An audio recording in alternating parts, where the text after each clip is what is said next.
하나님 말씀 에스겔서 36장 21절입니다. 그러나 이스라엘 족속이 들어간 그 여러 나라에서 더럽힌 내 거룩한 이름을 내가 아꼈노라. 그러므로 너는 이스라엘 족속에게 이르기를 주 여호와께서 이같이 말씀하시기를 이스라엘 족속아 내가 이렇게 행함은 너희를 위함이 아니요 너희가 들어간 그 여러 나라에서 더럽힌 나의 거룩한 이름을 위함이라.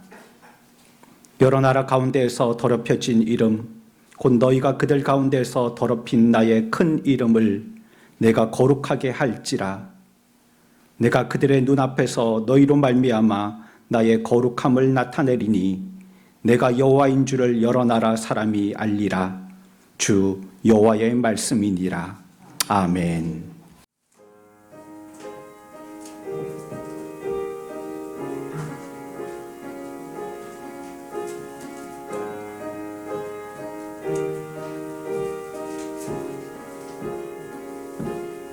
온 땅에 주인 되신 주님이 내 이름 아시며 상한 맘 돌보네. 어둠을 밝히시는 새벽별 방황하는 내 맘 주의 길 비추시네.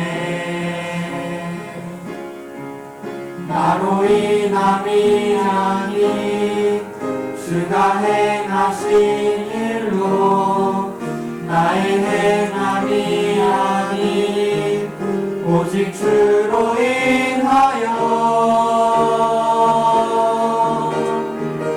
나는 오늘 피었다 지는 이름 없는 곳과 같네. 바다에 있는 파도 안개와 같지만 주는 나를 붙드시고 부르시는 들으시며 날 귀하다 하시네.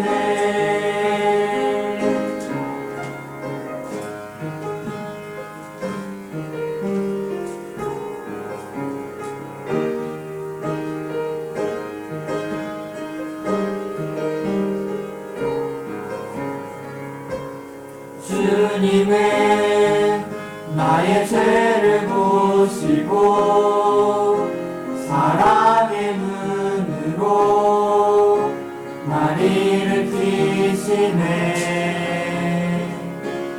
바다를 잠잠하게 하시듯 내 영혼의 폭풍 고요케 하시네.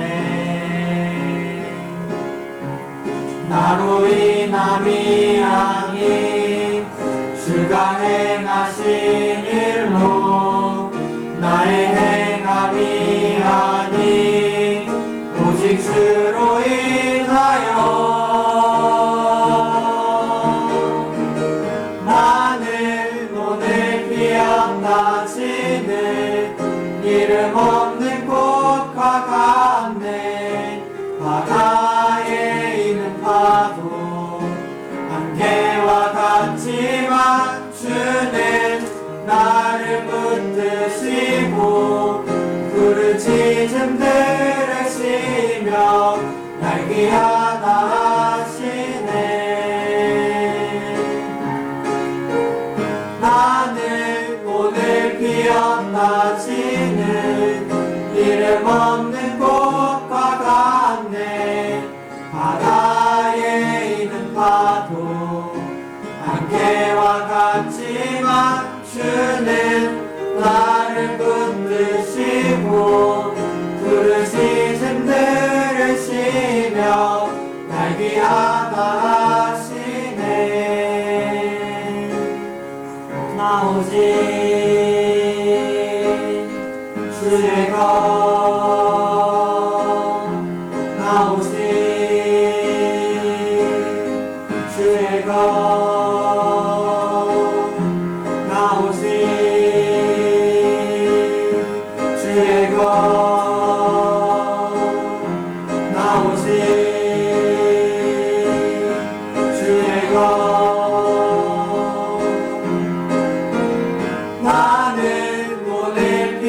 쏟아지는 이름 없는 꽃과 같네. 바다에 있는 파도 안개와 같지만 주는 나를 붙드시고 부르시는 들으시며 날 위하다 하시네.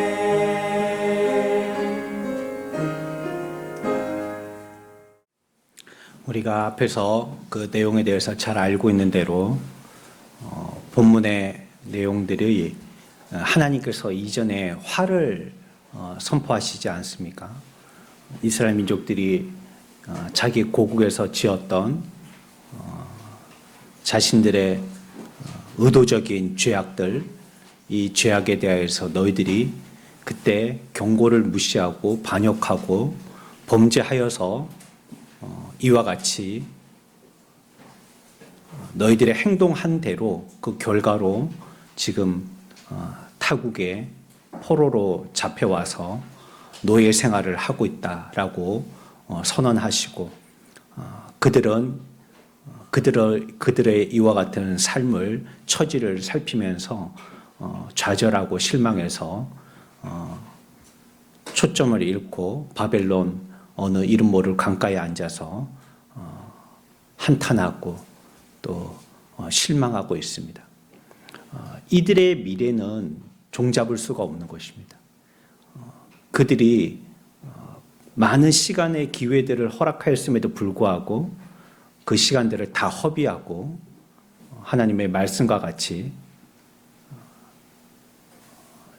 죄악으로 말미암아 그 범죄에 벌을 받게 되었으니까요. 처벌받게 됐으니까요. 이 벌이 언제 끝날지, 이 형벌이 과연 하나님의 진노는 언제 사그러들는지 우리가 알 수 없기 때문에 여기에 대해서 이스라엘 백성들은 매우 심란한 가운데 또 불안한 가운데에 또 소망 없이 그저 포로의 생활 하루하루를 꾸역꾸역 살아가고 있는 것입니다. 이제 이들에게는 하나님이 새로운 빛을 내려주시지 아니하시면 전혀 그들에게는 더 이상의 빛은 없는 것이죠. 자기들의 자력을 가지고는 소망을 찾아볼래야 이제 어디도 소망을 찾아볼 수 없는 바벨론이라는 남의 땅에 잡혀와 있기 때문입니다. 그런데 놀랍게도 오늘 우리가 읽었던 본문의 말씀의 시작을 참 은혜롭고 복된 소식의 말씀으로 시작합니다. 그 단어가 바로 21절에 나오는 그러나라는 단어입니다. 복음은요, 항상 그러나로 시작합니다. 우리의 형편과 처지와는 상관없는 우리가 이전에 그런 죄악의 늪에 빠져 있었지만 그러나 하나님의 또 우리에게 자비를 베푸시는 것입니다.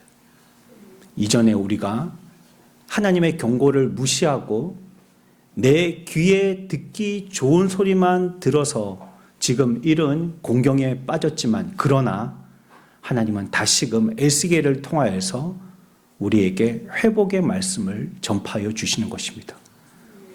우리의 인생에서도요, 항상 복음은 그러나로 시작합니다. 마침표로 끝나거나 영원히 마치지 아니하시고 하나님이 우리에게 자비와 긍휼을 베풀어 주셔서 다시 한번 그러나로 새로운 시작을 하게 기회를 주시는 것입니다. 그들에게 주신 새로운 소망이요, 좌절에 빠져있는 이들에게 주신 새로운 소망, 그 구원은 과연 무엇이라고 소개되고 있는지 오늘 우리가 읽었던 본문은 설명하고 있습니다. 구원이라는 것은 과연 무엇이냐? 하나님이 앞으로 우리에게 베푸실 그러나 이후에 전개되어질 이 구원의 내용은 무엇이냐? 성경은 오늘 아주 자세하게 설명하고 있습니다. 첫 번째는 무엇이냐면요, 구원은 우리와 아무 상관없이 주시는 거라고 얘기하고 있습니다. 구원은 우리와 아무 상관이 없습니다. 22절에 구원의 길이 열리는 것을 볼 수가 있습니다. 우리 22절 다 함께 한 목소리로 읽겠습니다. 시작.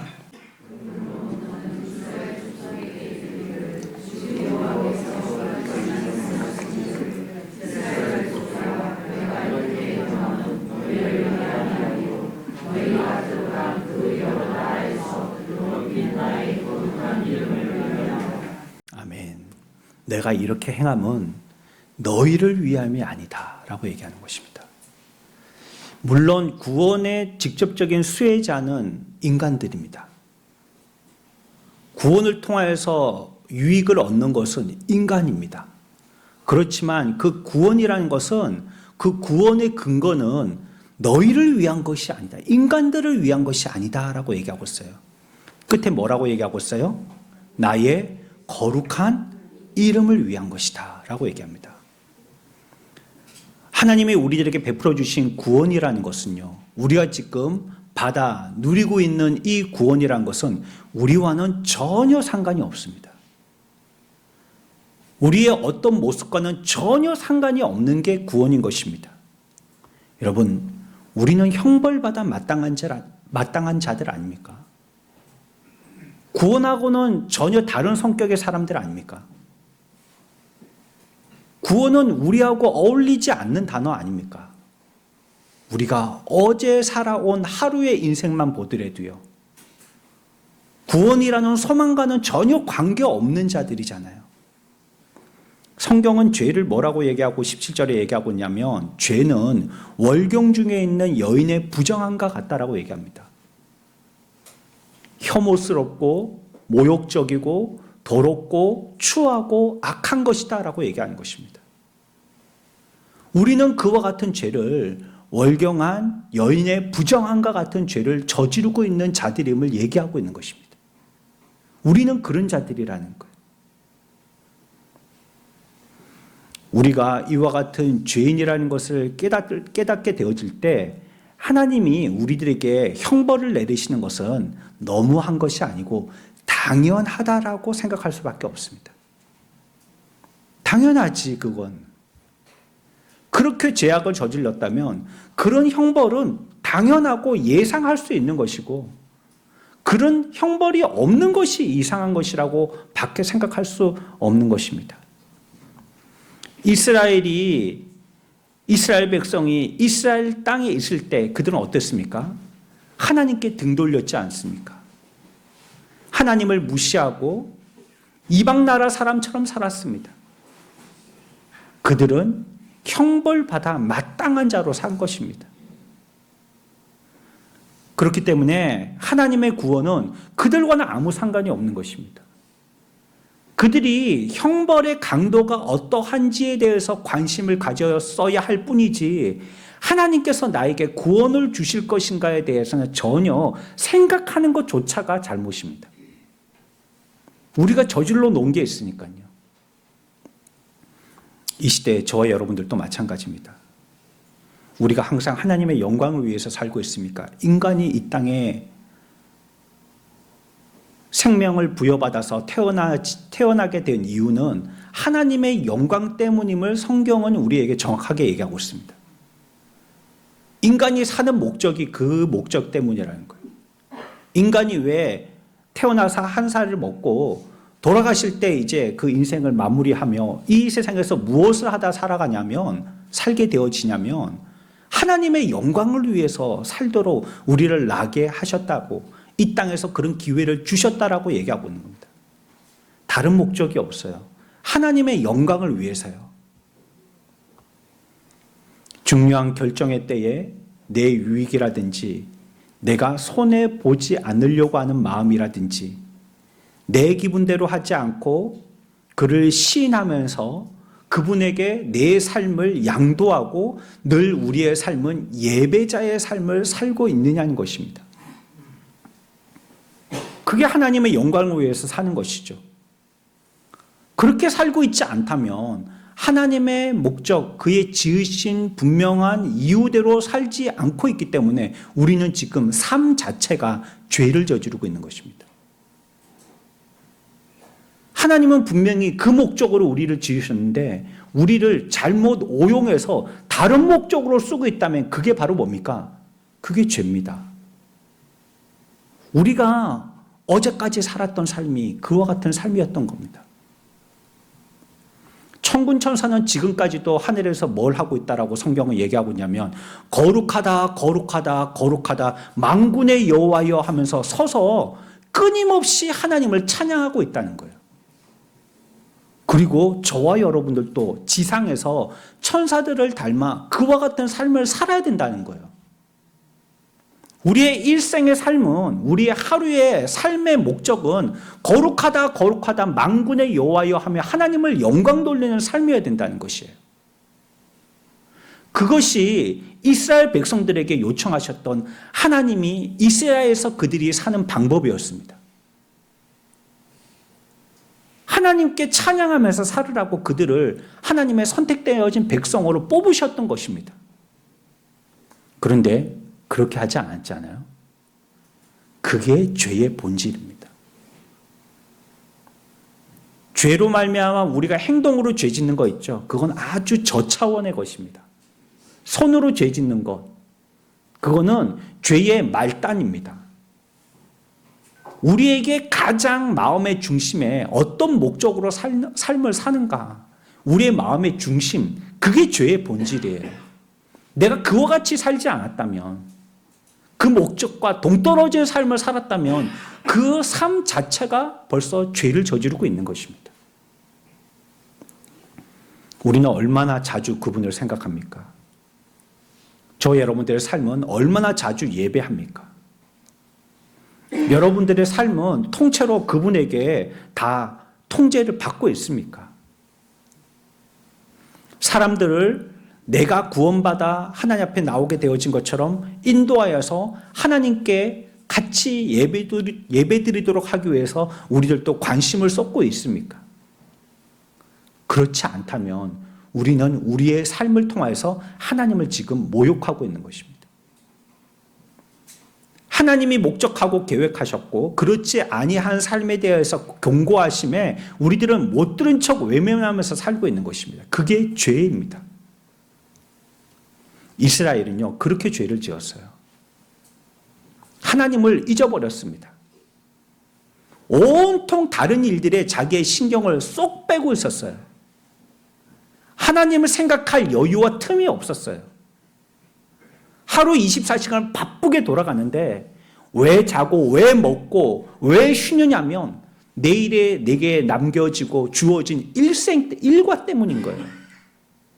하나님의 영광을 위해서, 하나님이 나를 지으신 목적대로 하나님을 예배하기 위해서가 아니고 그냥 밥벌이 하기 위해서, 그냥 내가 지금까지 살아왔던 삶의 패턴이니까, 그거 하지 아니하면 뭔가 이상의 문제들이 발생하니까 그렇지 않도록 하기 위해서 꾸역꾸역 눌러가며 하루하루를 그렇게 지냈던 것. 인류가 지금과 같은 죄를 짓고 있기 때문에 형벌은 마땅한 것 아닙니까? 하나님이 어째 사랑의 하나님이시면서 천국은 이해가지만 지옥을 지으실 수가 있냐라고 우리가 하나님 앞에 항변할 수가 있나요? 우리의 삶의 모습을 볼 때 그렇지 못한 것은 당연히 지옥이 한 개가 아니고 여러 개 있어도 당연한 것 아니겠어요? 나는 나쁜 짓을 하지 않고 그냥 보통의 사람이라고 생각하는 사람은요, 그리스도에 대해서 놀랍게 생각하지 않습니다. 오늘 우리가 불렀던 찬양과 같이 예수를 생각만 해도 내 마음이 좋다라고 여기지 않습니다. 그냥 나는 꾸역꾸역 하루하루를 그냥 크게 죄짓지 않고 살면 된다라고 여기기 때문이죠.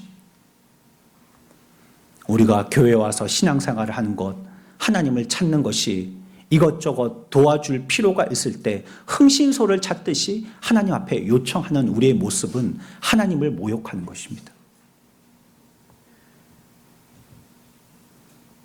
그러니 이 구원이라는 것이 무력하고 절망적인 우리의 상태와는 전혀 상관없는 것 아닙니까? 왜 하나님이 우리들에게 구원을 주셔야지만 하죠? 왜 이걸 우리는 당연하게 여기죠? 우리는 구원과 전혀 상관없는 자들이에요. 우리의 조상 때부터 했고 내가 지금까지 살아온 나의 삶을 고백하더라도 구원과는 전혀 상관이 없는 것입니다.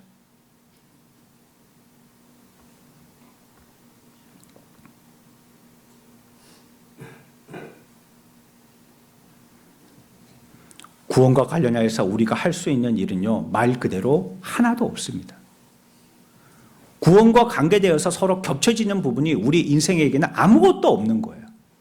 우리는 구원이 당연한 게 아니고 형벌이 당연한 겁니다. 인생은 그 죄악에 대한 죄책을 묻고 그에 대한 결과로 형벌 받는 것이 당연한 것입니다. 또 우리들은 무력한 자들이죠. 지금 이스라엘은 성이 파괴되고 군대가 섬멸되고 모든 것을 빼앗긴 채 고국에서 끌려와서 바벨론의 노예가 되어서 감시받는 생활을 하고 있습니다. 노예들 자기가 할 수 있는 것이 전혀 없습니다. 아무것도 할 수 없습니다. 그저 운명을 한탄하며 앉아서 하루하루를 그저 이유 없이 목적 없이 사는 것입니다. 이 세상에서 살고 있는 각 사람의 처지도 마찬가지입니다. 우리 모두 허물과 죄로 죽은 상태입니다. 그런 상태로 태어날 때부터 절망적으로 태어난 것입니다. 이보다 더 나쁠 수 없는 상태로 우리들은 태어나게 되는 것입니다. 복음이 전하지는 메시지는 무엇입니까? 우리가 할 수 없는 것, 우리가 할 수 없었던 그 일, 하나님이 모든 면에서 그들과 상관없이 하시겠다는 겁니다. 그것이 우리들에게 복음이고 그것이 우리들에게 전해주는 복음의 메시지입니다. 우리는 전혀 하나님이 우리들에게 베풀어 주신 구원과는 관계될 자가 없지만 어떤 인생들도 구원과 비슷한 삶을 사는 사람은 한 명도 찾아볼 수 없지만 그럼에도 하나님은 그 사람들과 상관없이 하나님의 일을 하시겠다는 거예요. 그게 구원입니다. 구원은요, 우리를 생각할 때는 전혀 떠올릴 수 없는 단어입니다. 구원은 우리와 상관없이 베푸시는 겁니다.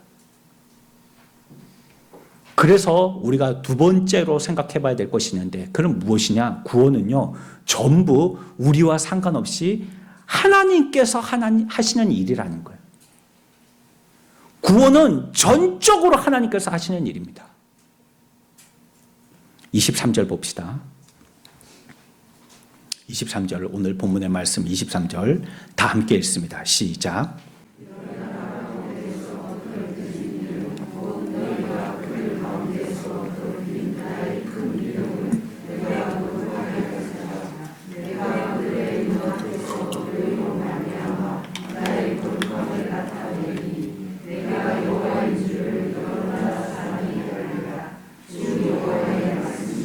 아멘. 23절에 보면 뭐라고 말씀하시냐면요, 곧 너희가 그들 가운데서 더럽힌 나의 큰 이름을 누가 거룩하게 한다고요? 우리가 합력하여서 거룩하게 하는 게 아니에요. 그의 이름을 거룩하게 하는 것은 우리가 하나님 앞에 뭔가를 거들어서 거룩하게 하는 게 아니라는 거예요. 누가 거룩하게 하는 거예요? 내가. 하나님이 혼자 하시는 거예요. 우리가 모욕했던 하나님의 이름을 다시 거룩하게 하는 것은 하나님의 능력이 아니고는 안 되는 거예요.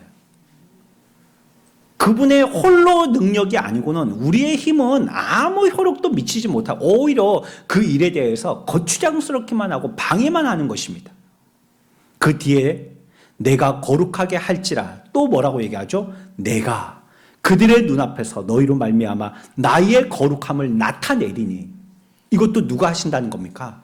내가 거룩하게 하고 내가 거룩함을 나타낸다라고 얘기하세요. 구원은요, 전부 다 하나님께서 하시는 겁니다. 우리가 구원 생활을 이룬다, 구원의 삶을 산다, 은혜의 생활을 산다, 믿음의 삶을 산다, 이렇게 자꾸 용어를 쓰다 보니까요, 구원이 나에게 결정권이 있는 것처럼 그렇게 여겨질 때가 있어요. 그러니 우리가 예수 믿다가 시험에 드는 겁니다. 신앙생활을 자기의 힘으로 할 수 있다고 여기기 때문입니다. 열심히 하자, 열심히. 은혜로 하자, 은혜로. 믿음으로 하자. 그러면 내가 믿음이 있으면 할 수 있고, 내가 은혜가 충만하면 할 수 있고, 열심히 하면 되는 것이고, 이렇게 여긴단 말이에요. 그러니 이 말들에는요, 하나님의 생각이든지 하나님의 목적이든지 하나님의 계획이든지 이런 것은 아랑곳 없는 거예요. 그냥 내가 하면 되는 거예요. 그래서 그냥 기분 좋고 편하고 행복해 보이고 사람들이 나를 칭찬하고 어느 정도 감정적으로 마음의 안정감과 또 흥분과 함께 어떤 기쁨이 넘쳐나면 그러면 신앙생활 잘하는 것이라고 자기가 여기는 것입니다.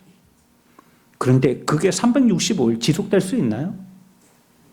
어떨 때는 이런 일 만나고 어떨 때는 또 저런 일 만나고 집안일, 개인적인 여러 가지의 생각들, 내 외부에 있는 일들, 여러 가지 일들을 만나다 보니까 내가 내 스스로 정리하고 관리했던 내 마음의 부분들이 허물어지기 시작한단 말이에요. 그러면 그것과 함께 신앙도 같이 무너져 버리는 거예요. 왜 그렇습니까? 신앙과 믿음의 삶이라는 것을 나의 의지라고 여기기 때문이에요. 내 힘으로 할 수 있다고 생각하는 거예요. 믿음은 달라라고 얘기하면서 하나님께서 우리들에게 주시는 그 믿음을 붙들고 믿음 안에서 살지 않고 믿음을 가지고 놀면서 산단 말이에요. 그 손 안에서 믿음을 이렇게 놀면서 산단 말이에요, 우리가. 그러니 우리의 삶에는요, 너무 많은 우여곡절이 있는 것입니다. 이스라엘은요, 아무 생각도 할 수 없고요, 아무 생각도 할 수 없는 처지에 있습니다, 지금. 저와 여러분들이 뭔가를 할 수 있다라고 시도하는 그것 자체는 바벨론의 이름 모를 강가에서 그냥 초점 잃은 눈빛으로 흐르는 강물을 바라보는 것밖에 안 되는 거예요. 우리가 뭔가 한다는 것이요, 우리가 뭘 하려고 목적하고 계획했다는 것들은 그런 것밖에 없는 겁니다. 성경은요, 인간을 구원할 방법을 인간이 어떤 부분에서 일익을 감당했기 때문이다, 너희들이 그 부분은 너희들이 해야 될 일이라고 얘기하지 않아요. 하나님께서 인간을 구원하실 방법을 친히 생각해내셨다는 거예요. 하나님께서 온전하게 구원의 방법을 다 내셨다라고 얘기하는 것입니다.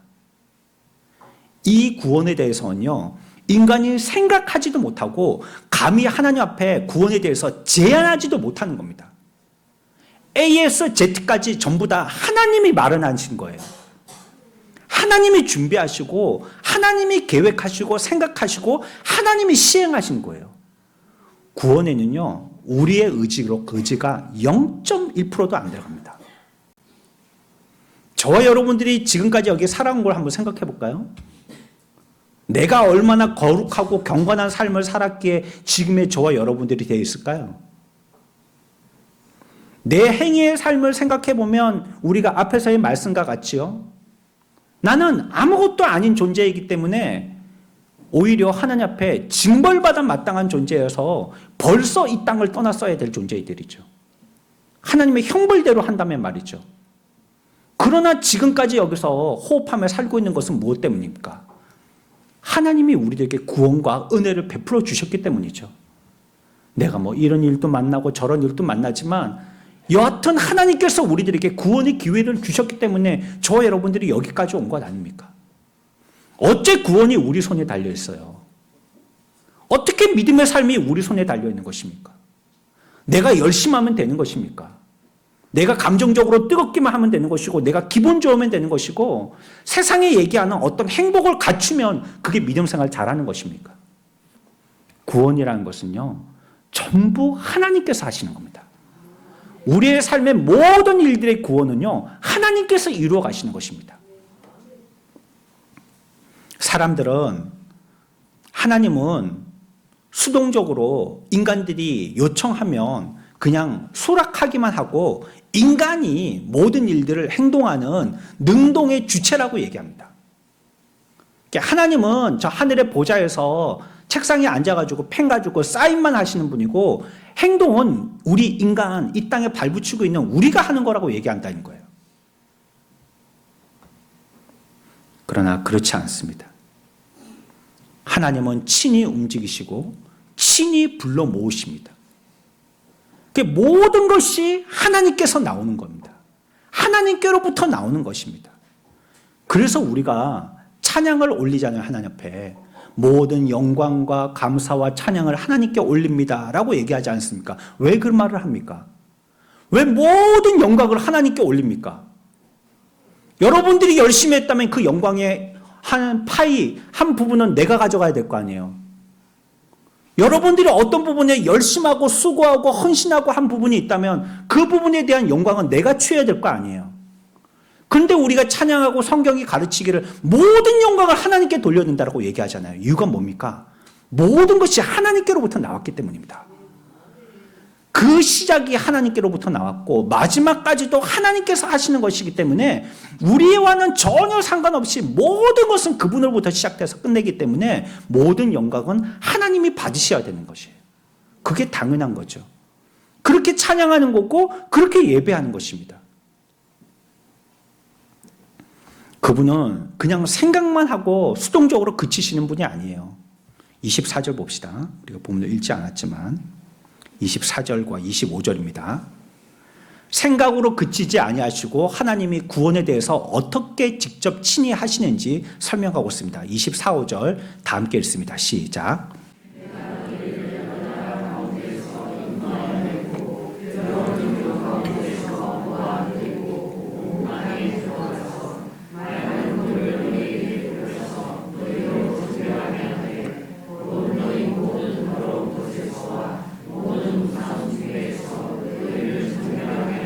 아멘.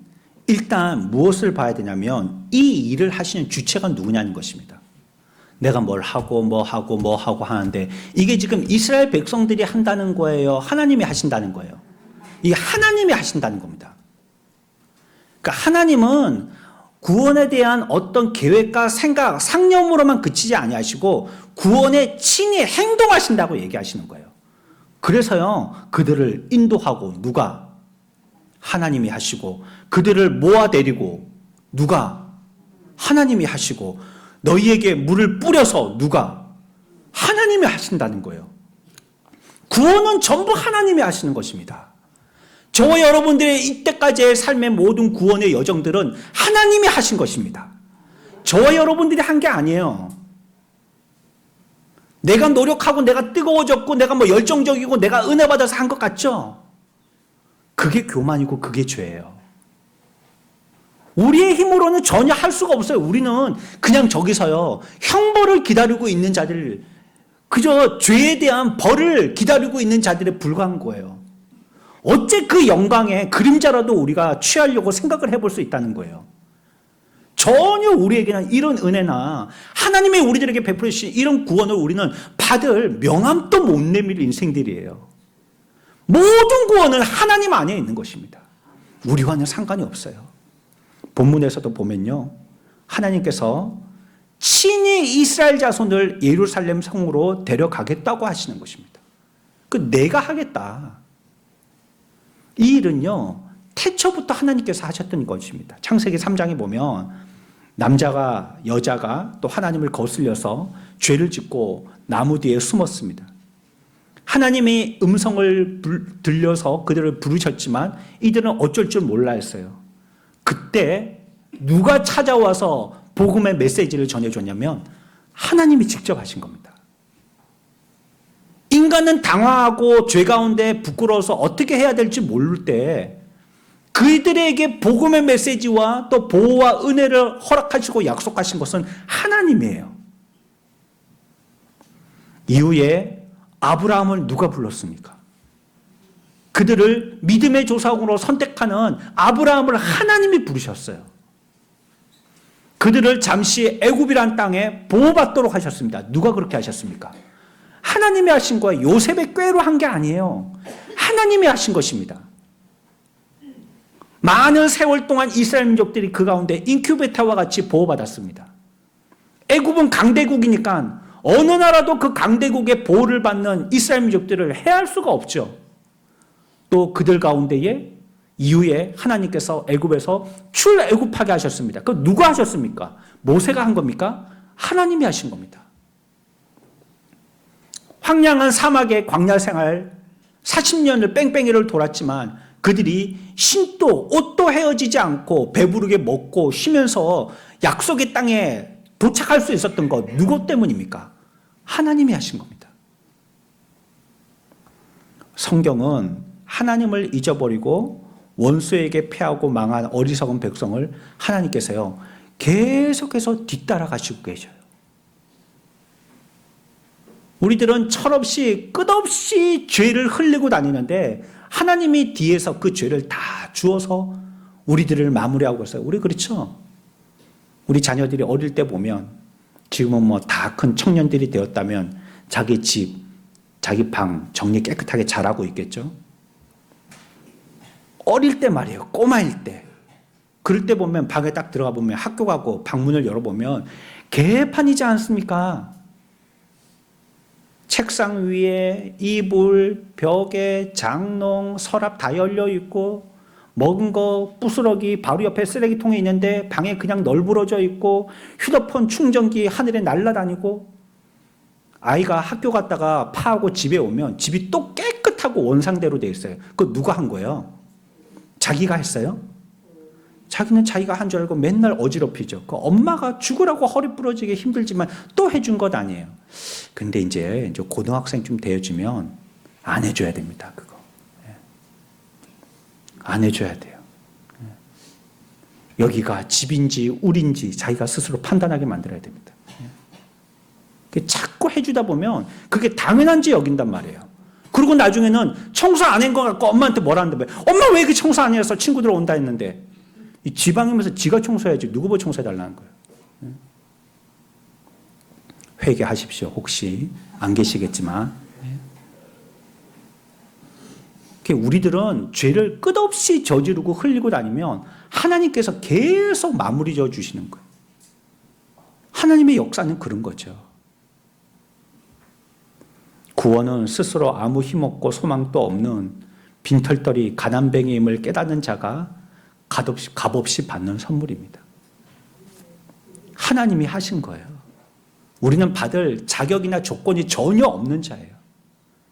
뭔가 좀 했다라고 생각하는 것, 그게 하나님을 모욕하는 거예요. 내가 꽤나 하나님 앞에 무엇인가 기여했다라고 생각하는 것, 그 하나님을 모욕하는 거예요. 전부 하나님께서 준비해서 은혜와 자비로 값없이 주시는 선물임을 기억해야 된다는 것입니다. 그래서 우리가 두 번째 기억할 것이 그것입니다. 구원은 전부 누가 하시는 일이라고요? 하나님이 하시는. 구원은 전부 하나님이 하시는 일입니다. 첫 번째는 뭐였어요? 구원은 우리와 아무 상관이 없는 것입니다. 하나님의 뜻에 의해서 하나님이 하신 것입니다. 그렇다면 이제 우리가 마지막으로 세 번째 생각할 것이 있습니다. 구원을 하나님이 주신 목적이 무엇이냐? 성경은 오늘 뭐라고 풀이하시냐면 구원을 주시는 목적은 첫 번째, 두 번째 단계에 우리가 설명을 듣고 이까지 오게 되면 성경이 설명하는 대로 그 설명을 안내를 따라서 이까지 오면 성경은 구원의 목적을 뭐라고 얘기하냐면 하나님의 성품을 증거하기 위해서 구원을 주신다는 거예요. 구원은 왜 주세요? 하나님의 성품을 증거하기 위해서 주신다는 거예요. 보세요. 첫 번째 구원은 우리와 상관없는 일. 구원은 전적으로 하나님이 하시는 일. 구원을 주시는 목적은 하나님의 성품을 증거하려고 하는 일. 여기에 이 세 가지에 인간이 어디 개입되어 있습니까? 이 세 가지 목적에 오늘 본문에서 에스겔서에서 얘기하고 있는 구원이라는 것을 내용으로 설명할 때 인간이 어디 여기에 걸쳐 있단 말이에요. 인간은 구원과는 사실 상관이 없는 겁니다. 저 여러분들의 구원이라는 것이 아이고 그러면 구원이라는 게 사람 빼면 뭐 볼 게 있나? 아니요. 하나님은 성경에서 뭐라고 얘기하고 계시냐면요. 구원은 하나님의 성품을 드러내면 된다는 거예요. 그러면 그게 구원이에요. 인간과는 상관없다는 것입니다. 저 여러분들이 어떻게 하든지 어떤 삶을 살든지 그런 것과는 상관없다는 거예요. 그냥 하나님은 하나님의 성품을 드러내시기만 하면 된다는 거예요. 포로로 잡혀온 이스라엘이 이방 나라에서 비웃음과 조롱거리가 됐지 않습니까? 여러분, 그렇게 했다면 말이에요. 하나님의 목적을 따라서 하나님께 영광 돌리라고 선택받은 하나님의 백성이 이스라엘인데 이스라엘이 하나님의 목적의 지음대로 살지를 못했잖아요. 그래가지고 결국은 이방 나라에 하나님을 조롱하는 조롱의 이유가 이스라엘 백성 때문이 됐잖아요. 그렇다면 그 백성 없애버리면 되는 거 아니에요? 그렇게 선택하셨듯이 새롭게 선택하시면 되는 거 아니에요? 처음에 그렇게 말썽쟁인 이스라엘 민족, 그 민족들 싹 지워버리고 새롭게 한반도에 우리 대한민국 그랬으면 얼마나 좋았을까요?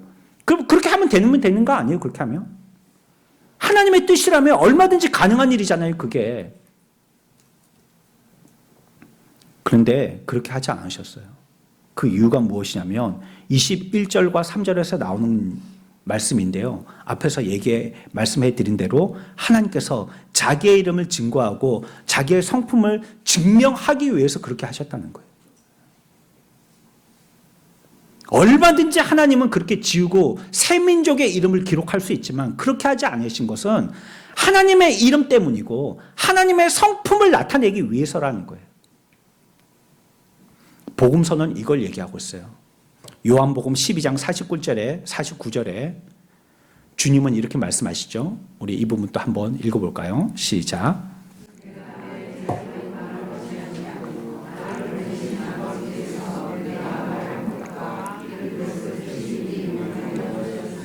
아멘. 주님이 말씀하시는데 말할 때 자기의 뜻대로 말씀하지 않는다는 거예요.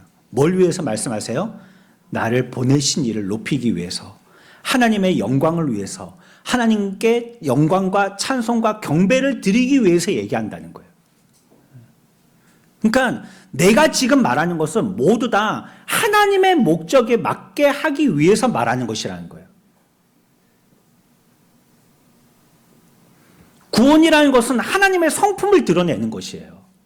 하나님이 어떤 분이시라는 걸 드러내야 되는 거예요. 그래서 죄악 가운데 있는 이스라엘 민족들을 지워버리지 않고 그런 민족임에도 불구하고 하나님이 구원을 허락하여 주신 거예요. 저와 여러분들이 정말로 하나님의 율법 우리가 입에 닳도록 얘기하지만 그 율법대로 우리가 한다면 이 세상에서 당장 지워져야 할 존재들이잖아요. 그러나 하나님은 우리들에게 구원을 베푸셨어요. 왜? 하나님의 이름과 하나님의 성품을 드러내시기 위해. 언제나 이것이 구원의 1차적인 이유입니다. 한 생명이라도 더 구원하려고, 한 명이라도 더 천국 보내려고. 우리는 그렇게 구원에 대해서 이해하고 있을지 모르지만 그건 철저히 인간적인 시각이잖아요. 우리가 바라보는 시각입니다. 성경이 우리들에게 설명하여 주시는 시각이 아니고 우리가 우물 안에서 하늘을 쳐다보듯이 우리가 보는 시각이란 말이에요. 근데 성경은 그렇게 설명하지 않아요. 구원은 하나님의 이름을 나타내기 위해서 펼쳐주시는 것이다. 그분이 어떤 분임을 보여주시기 위해서 우리들에게 전개하시는 것이다. 그게 구원이라는 것이에요.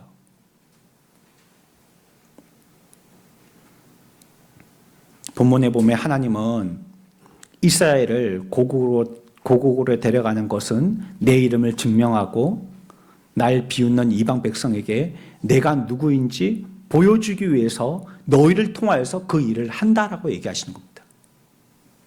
그 결과는 하나님의 영광입니다. 하나님이 그렇게 하시는 이유는, 저와 여러분들에게 구원을 베푸신 그와 같은 이유는 하나님의 이름과 그의 성품 때문이에요. 복음의 영광이라는 게 그런 것입니다. 하나님의 속성과 그가 찬송받으실 이유를 밝히 드러내는 것입니다. 그것이 복음의 영광입니다. 그래서 복음은요, 끊임없이 하나님의 능력을 밝히 드러내죠. 그는 바벨론을 능히 무너뜨리시는 분이십니다. 예수 그리스도를 세상에 보내신 이유가 뭡니까? 요한일서 3장 8절에서는 하나님의 아들이 나타나신 것은 마귀의 일을 멸하려 하심이라 라고 얘기하고 있습니다. 우리는 본성적으로 죄 가운데 사탄에게 사로잡혀 있는 노예들이거든요. 바벨론에 잡혀야 있는 노예들과 같이 우리들도 죄악 가운데 잡혀 있는 노예들이거든요. 근데 하나님께서 구원을 통하여서 하나님의 성품을 드러내시려고, 하나님이 그와 같은 하나님이 어떤 하나님인지 하나님의 이름을 드러내시려고 마귀를 멸하신다는 것이에요. 그 일을 통해서요, 사탄에게 그의 분수가 어떤 자인지를 보여주시는 겁니다. 그의 손에서 사람들을 구출하시는 것입니다. 그들을 패배시키시는 것입니다. 지금 온 세상이 마귀의 손아귀에 있죠. 그토록 먹고 마시고 웃고 춤추고 도박하고 저주하고 욕하고 술에 쩔어 있죠. 왜 그렇습니까? 다 마귀의 손아귀 안에 있기 때문입니다. 공중의 권세 잡은 자의 영을 따라서 행합니다. 자기들이 어떤 방법으로 어떤 이유로 어느 방향으로 사는지 모르지만 그 마귀가 조정하고 밝혀 인도하는 길을 따라서 지금 눈먼 봉사와 같이 따라가고 있는 것입니다. 아무 생각 없이 앞사람 뒤통수 따라서 똑같이 그 사람들의 모양을 따라 살고 있는 것입니다. 이런 삶 가운데에 하나님께서 우리들에게 구원을 베풀어 주셔서 하나님의 능력이 어떠하심을 우리들에게 나타내시는 것입니다. 그러니까 한 사람의 죄인이 성도가 되신다는 것은 무엇입니까? 하나님의 능력이 그만하다는 걸 보여주시는 거죠. 이 세상에 그와 같이 사탄 마귀의 죄의 노릇을 하고 있는 우리의 인생들을 눈먼 봉사와 같이 모든 이 80억 인구들이 전부 제갈 길로 가고 있는데 그 가운데 한 사람 두 사람 구원시킬 하나님의 백성들을 자꾸 뽑아서 천국의 백성으로 자꾸 이적시키는 것은 그만큼 하나님의 능력이 사탄의 권세보다 강하다는 걸 보여주시죠. 그게 뭡니까? 하나님의 이름과 하나님의 성품을 보여주신 겁니다. 물론 우리가 구원받아서 우리에게 유익이 되지만 구원은 하나님의 이름과 하나님의 성품을 나타내기 위한 것이에요. 구원은 하나님의 거룩하심도 나타나지 않습니까? 그의 성품의 거룩하심을 표현하는 것입니다. 23절에 너희가 그들 가운데서 더럽힌 나의 큰 이름을 내가 어떻게 한다고요? 거룩하게 한다라고 얘기하고 있습니다. 그러니까 그의 성품은요, 거룩하심이세요. 이걸 드러내야 되는 거예요. 그러기 위해서 우리들에게 구원을 베풀어 주신다는 것입니다. 자신의 거룩함을 드러내고 죄의 형벌에 대하여서 죄를 벌하시고 이것이 하나님이 자신의 거룩함을 드러내는 방법이죠. 하나님은 이스라엘 백성에게 내가 그들의 눈앞에서 너희로 말미암아 나의 거룩함을 나타내리니 말씀하셨습니다. 그분은요, 우리를 구원하셔서 자신이 거룩한 하나님이고 그 백성도 거룩한 존재라는 것을 증명하고 계십니다. 그분의 거룩함의 능력이 마귀의 능력보다 크다는 것을 증명하여 보여주시는 것입니다. 그러니까요, 우리 구원 얘기할 때요, 이제 더 이상 행복, 나의 체험, 이런 것 좀 얘기하지 맙시다. 구원은 나의 무엇과 관계된 것이 아니에요. 내가 대단하게 체험하고 느낀 것, 그거 보여주려고 하나님이 구원시킨 게 아니란 말이에요. 그것뿐이겠어요? 구원에 대한 대단함을 얘기하려고 하면? 하나님의 능력의 위대함을 보여주려고 하면 내가 입으로 단어로 표현하는 그것뿐이겠어요? 근데 우리는 구원을 얘기할 때 그게 다인 것처럼 얘기한단 말이에요. 거룩한 백성으로서 하나님의 거룩하심과 그의 이름을 증거하는 일을 해야 합니다. 그분이 거룩한 분이라는 걸 얘기해야 합니다. 그리고 그분의 성품과 그분의 이름이 어떠하심을 얘기해야 합니다.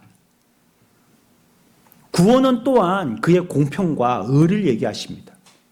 그분이 공평하시고 의로우신 분이라는 것을 구원을 통하여서 그의 성품을 얘기하는 거예요.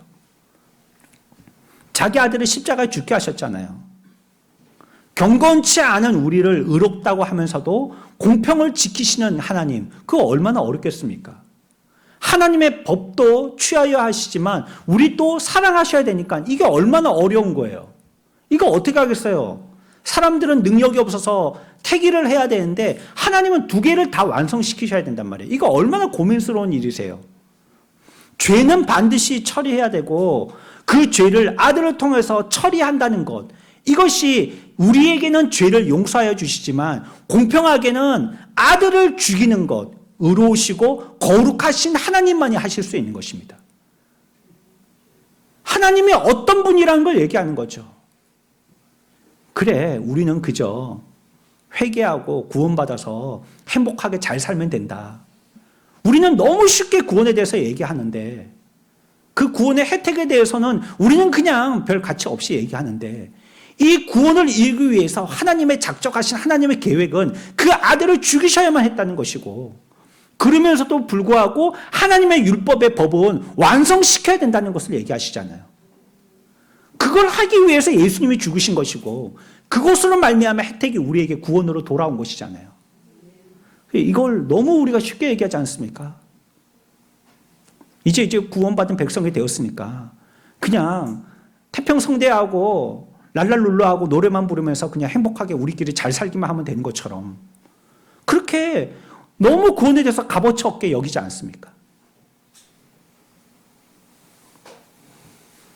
고국 땅에서 교만하게 하나님의 이름을 더럽힌 이스라엘 자손, 무모했던 이스라엘 자손은 지금과 같은 처지가 되어 마땅했습니다. 그들은 그들의 삶에 대해서 외면하거나 변명할 수 없었어요. 하나님에 대해서 교만하게 생각하고 행동하고 그 모든 법을 어긴 저와 여러분은 하나님 없는 지옥 가는 것이 마땅합니다. 그것을 억울하다라고 항변할 수 없는 것이에요. 그런데도 저는 그 가운데서 한 사람으로 뽑혀서 설교하고 있습니다.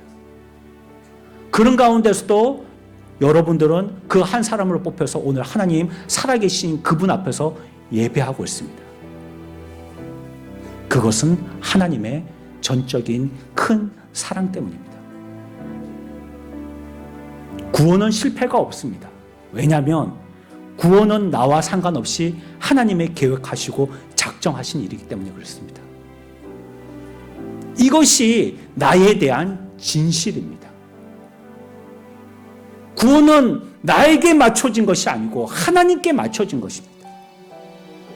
이 진리를 우리가 빨리 조금이라도 깨달았다면 하나님 앞에 엎드려야 합니다. 내가 어떤 존재임을 구원이라는 큰 그림 가운데 나라는 자는 어떤 부분의 점이라는 것을 익히 알아야 돼요. 자신의 삶과 행동에 대해서 하나님 앞에 잘못했다라고 자비와 긍휼을 구해야 하는 것입니다. 그의 손에 우리 자신을 완전히 의탁해야 합니다. 처음에 구원이 그렇게 마련된 것이기 때문에 우리가 이루어야 할 구원도 당연히 그렇게 해야 되는 것입니다.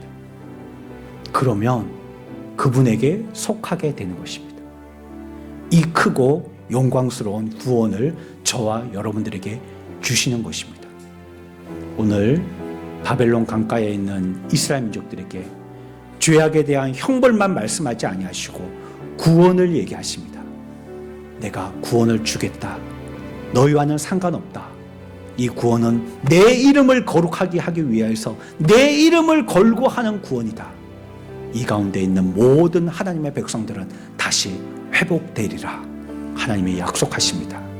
자비의 말씀 앞에 다와 엎드려서 그분에게 긍휼의 은혜를 간구하는 주의 복된 백성들 다 되어지시기를 축원합니다.